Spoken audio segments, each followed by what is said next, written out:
first, it was nothing. Just the feeling that he was changing, growing older, becoming someone different from the quiet boy who first arrived at the house. His voice deepened. His posture shifted. The way he carried himself started to show quiet confidence. Not arrogance, not rebellion, just presence. You notice these things even when you pretend not to, because the human brain is wired to notice change. Weeks passed, then months. Most of our interactions stayed normal, respectful, calm. But every once in a while, there would be a moment, a pause in conversation that lasted a second too long. Eye contact that lingered before either of us looked away. A strange awareness in the air. Not attraction. Not yet. Just awareness. And awareness is powerful. Because once your brain notices something, it cannot return to ignorance. You start observing your own reactions. Why did that moment feel different? Why did the room suddenly feel quieter? Why did your heartbeat change? Psychology calls this cognitive dissonance. The mind struggling to reconcile two conflicting realities. You tell yourself a story. He's just my stepson. Your brain tries to lock the label back in place. But emotions don't always listen to labels.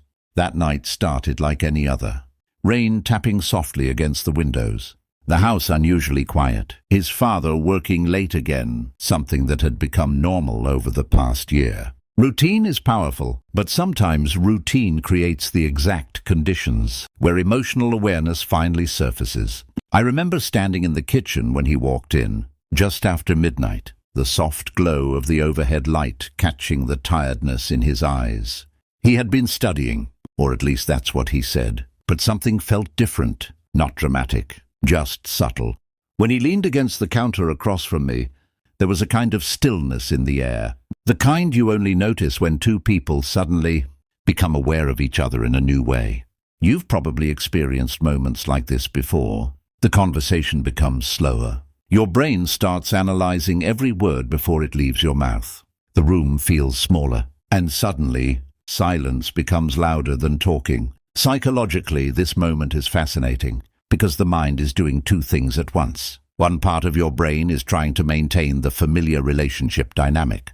The other part is observing something new emerging beneath the surface. A shift in energy. He looked at me in a way he never had before. Not disrespectful, not inappropriate, just direct. It was the gaze of someone who no longer saw himself as a child. And that realization landed quietly inside my chest. You don't control the first emotion that appears in your mind. Psychology is very clear about this. Emotions arise automatically from subconscious processes.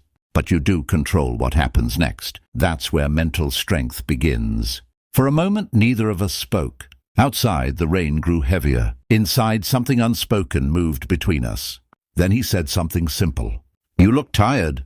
Not a flirtation, not a suggestion, just concern. But the way he said it carried a weight that felt strangely intimate. The human brain is incredibly sensitive to emotional tone. Sometimes a simple sentence can carry layers of meaning your conscious mind struggles to interpret.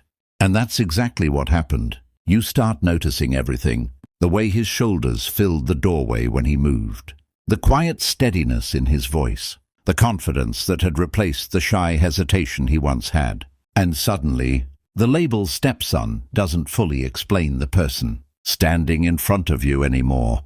That realization is terrifying. Because society teaches us clear rules for relationships.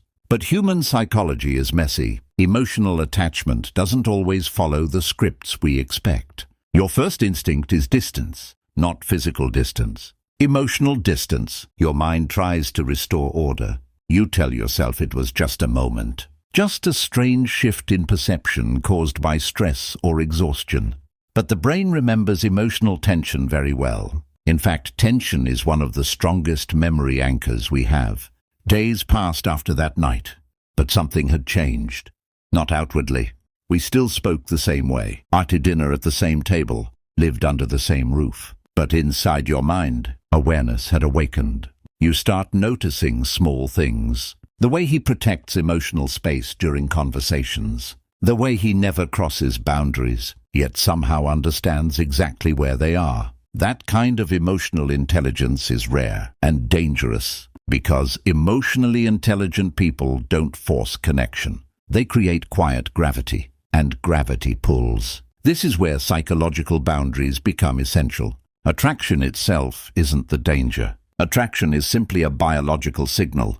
The brain recognizing maturity, presence, emotional awareness. What defines your character is how you respond to that signal. Most people never talk about this part of psychology. They pretend emotions follow perfect moral lines. But real mental strength isn't about pretending feelings don't exist. It's about controlling behavior despite them. That night taught me something uncomfortable about human nature. Sometimes the people who awaken emotional awareness in you are the ones you must learn to keep the strongest boundaries with. Not because they did anything wrong, but because you respect yourself and them enough to protect the line between emotion and action. Weeks later, I realized something important. The tension I felt wasn't really about him. It was about me confronting my own psychology, my mind recognizing the difference between instinct and choice. There's a quiet psychological truth many people never understand. Emotions are automatic. Integrity is intentional. You cannot always control what your mind notices, but you can control the meaning you assign to it. And that is where inner peace begins. Eventually, the strange tension faded, not because the awareness disappeared, but because clarity replaced confusion. I stopped fighting the existence of emotion. Instead, I accepted it as a signal, not a command. A moment of psychological awareness. Nothing more. Sometimes life presents you with situations that reveal hidden parts of your own mind, parts you didn't know existed. And the goal isn't to shame yourself for those discoveries. The goal is to grow stronger through them. Because the most powerful kind of self-respect isn't about never feeling temptation. It's about choosing your values even when temptation appears. The truth is, that night didn't change everything. It revealed something. The quiet strength required to understand your own mind without letting it control your life. One day he moved out. College, a new city, a new chapter of his life. The house became quiet again. Normal, but every once in a while, you remember that moment. Not with guilt, not with longing, just with understanding. Because sometimes life shows you the fragile edge between instinct and character. And the real story isn't about the emotion that appeared. It's about the decision you made when it did.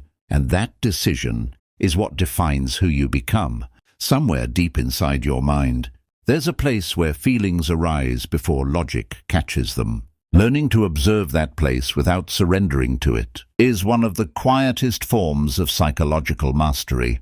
There was no dramatic ending, no confession, no crossing of lines.